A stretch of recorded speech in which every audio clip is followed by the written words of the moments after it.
Assalamualaikum warahmatullahi wabarakatuh. Alhamdulillah. Bismillahirrahmanirrahim. Lanjutkan lagi ya kajiannya.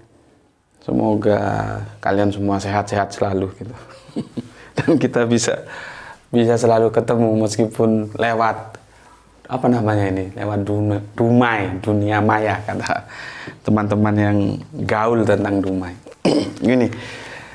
Judul kajian kita ini yang jarang dipahami oleh Islam maupun oleh Kristen karena mereka tidak cermat dalam menelisik teks-teks dalam kitab suci, ya. Judul kita hari ini adalah salib itu satu nada. Salib itu satu nada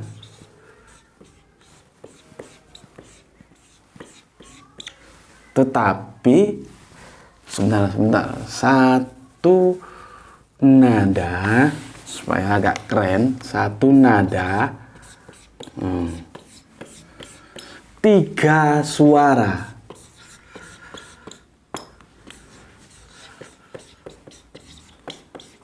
Waduh, ini habis nih, lupa mau beli. Nih ya, salib itu judulnya kita kali ini satu nada tiga suara. Nadanya do misalkan, tapi ada do tinggi, ada do rendah, ada do standar. Do, satu nada do, tapi tiga suara. Tinggi, rendah, sedang. Gimana maksudnya? Ya, salib ini dipahami, disikapi dengan cara yang berbeda-beda. Ya, kita lihat dari pertama, bagaimana nada Yahudi. Yahudi tentang salib. Ini ya. Nih,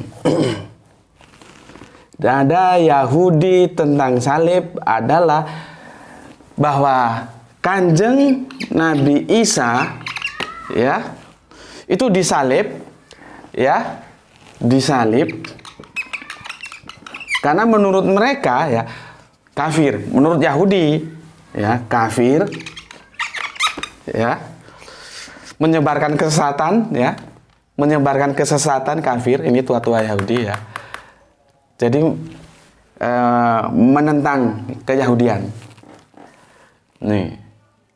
Sekarang menurut Kristen, aduh habis. Sebentar. Nih. Menurut Kristen, aduh. Tulisannya jelek. Nih, supaya agak jauh. Menurut Kristen, aku nggak pakai Nasrani ya, Kristen. Yesus itu disalib untuk menebus dosa waris. Dosa waris. Ya, jadi sama-sama disalib. Yahudi bilang disalib, Kristen bilang disalib, ya, objeknya sama Yesus. Nanti ketiga, ini Islam, ya, dia tampil dengan percaya diri bahwa bukan Yesus yang disalib. Nih, Islam tampil percaya diri bukan Yesus yang disalib. Kalau Yahudi, Yesus yang disalib, ya karena dia kafir, menentang dengan keyahudian, tua-tua Yahudi yang tengi-tengi itu, maka menyalibkan Yesus berkolaborasi dengan kekuatan Romawi. Kristen, Yesus disalib untuk menebus dosa waris, ya. Disalib, sama-sama disalib. Islam dengan percaya diri membantah semuanya, bukan Yesus yang disalib. Tuh. Jadi ini satu nada salib, ya, tapi 3 suara. Yahudi beda, Kristen beda, Islam beda juga. Ya. Kalau Yahudi disalib karena dia kafir, menentang keyahudian. Kalau Kristen karena dia dalam rangka karya keselamatan, ya, menebus dosa waris. Kalau Islam bukan Yesus yang disalib. Oke, itu fenomena yang ada di antara kita sebagai anak-anak Abraham, begitu. Jadi kalau misalkan ada perbedaan cara pandang tentang salib, diskusi tentang salib, itu biasa gitu. Karena memang petanya seperti ini. Ya. Oke. Ini aku hapus ya. Hapus. Sekarang kita merujuk, ini yang jarang orang tahu. Jarang sekali orang tahu. Padahal tertulis gitu loh. Karena tidak teliti saja. Yaitu, dan ini ayat ini pasaran sih, ya.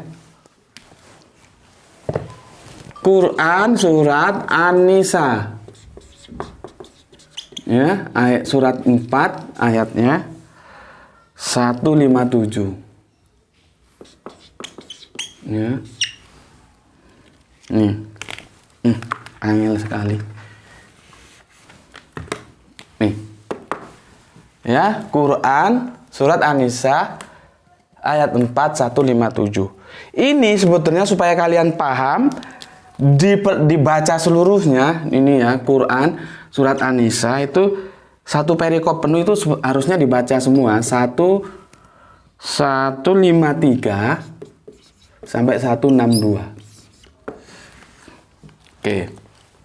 Jadi begini, kalau kita baca keseluruhan, nanti kita akan menukik ke sini. Tapi kalau ini satu perikop kita baca semua dari An-Nisa 153 sampai 162, kita akan tahu bahwa sebetulnya polemik itu terjadi antara Islam dan Yahudi.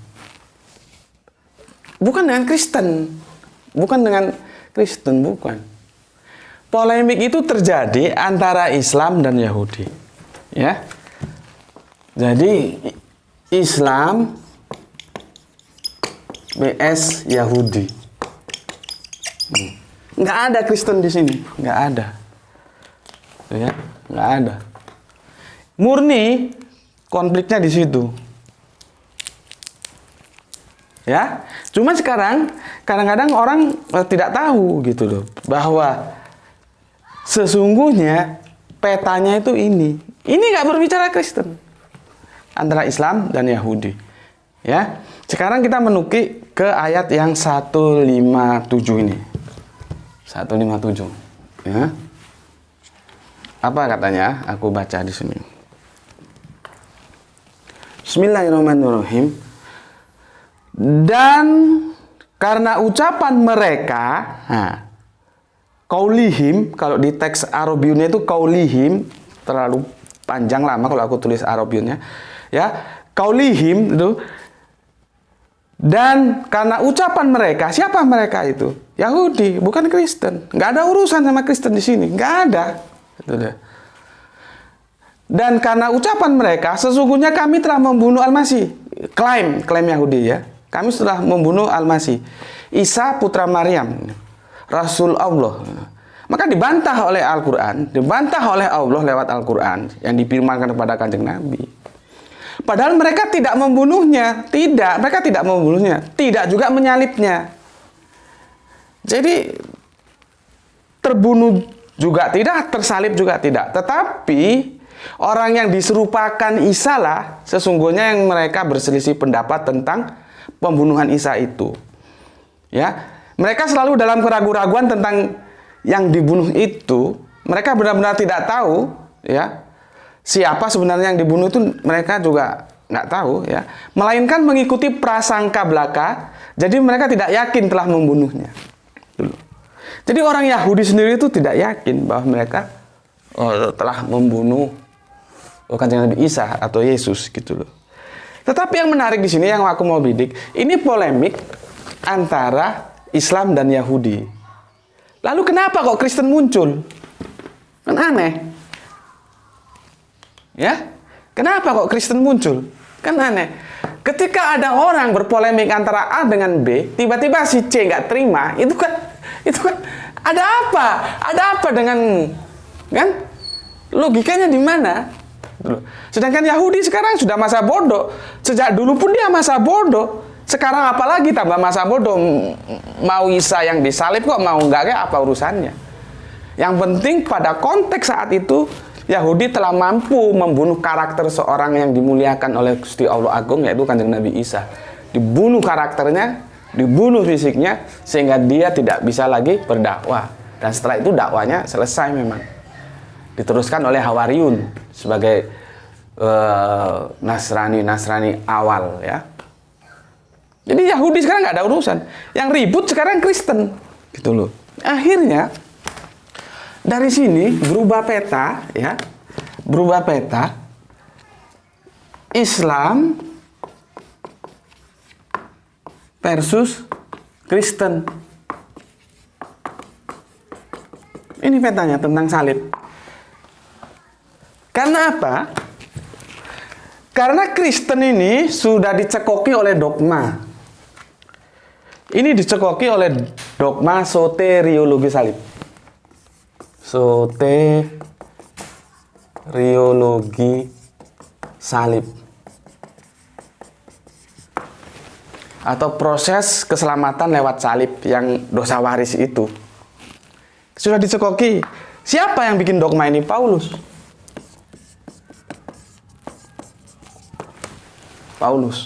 Disinilah kejahatan Paulus. Ya, berkali-kali aku bilang, aku berbicara berdasarkan objektivitas. Ketika Paulus benar, aku bilang dia benar. Tapi ketika Paulus salah, ya aku bilang dia salah. Ilmu itu begitu, berbicara objektif, gitu loh. Kalau dia salah, kita bilang salah. Kalau dia benar, dia benar. Jangan ke dia salah, semua apa yang dia lakukan salah. Atau ketika dia benar, semua yang dilakukan dia benar. Itu namanya blow on, gitu loh. Makanya kalau lihat kajianku itu diperhatikan pada konteks mana aku berbicara, itu kalian harus ngerti. Dalam konteks ini Paulus bermasalah karena dia membangun soteriologi salib, bahwasanya Yesus disalib untuk menebus dosa mereka, dosa waris. Gitu loh. Masalahnya ini dogma. Dogma itu adalah sebuah pemikiran manusia. Yang itu relatif kan, bisa salah bisa benar. Kalau kita mengkritik dogma, itu bukan berarti sebuah pembangkangan. Tetapi untuk mencari kebenaran, benarkah Yesus itu mengajarkan soteriologi salib? Karena Yesus itu bukan orang yang tidak mencintai kehidupan. Yesus itu mencintai kehidupan. Kenapa Kanjeng Nabi Isa? Kenapa Yesus harus lari ke Taman Getsemani? Kenapa dia harus berdoa dengan butiran-butiran keringat seperti darah? Kenapa dia harus berpesan membeli pedang? Itu karena dia ingin mempertahankan hidup. Jadi Yesus itu adalah manusia yang mencintai kehidupan, bukan yang konyol suka mau mati. Itu loh. Nah, masalahnya teman-teman Kristen sudah termakan dogma soteriologi salib. Seandainya tidak terdogma oleh soteriologi salib, mereka akan biasa-biasa saja seperti Yahudi tadi. Tidak ada konflik antara Islam dan Kristen. Tetapi karena soteriologi salib itulah, maka Islam dan Kristen akan terus berkonflik sampai kapan? Ya sampai kiamat, selama Kristen memegang soteriologi salib ini. Yang jadi pertanyaan, dapatkah kita tetap menjadi seorang Kristen ketika kita menolak soteriologi salib? Itu intinya. Terima kasih. Assalamualaikum warahmatullahi wabarakatuh.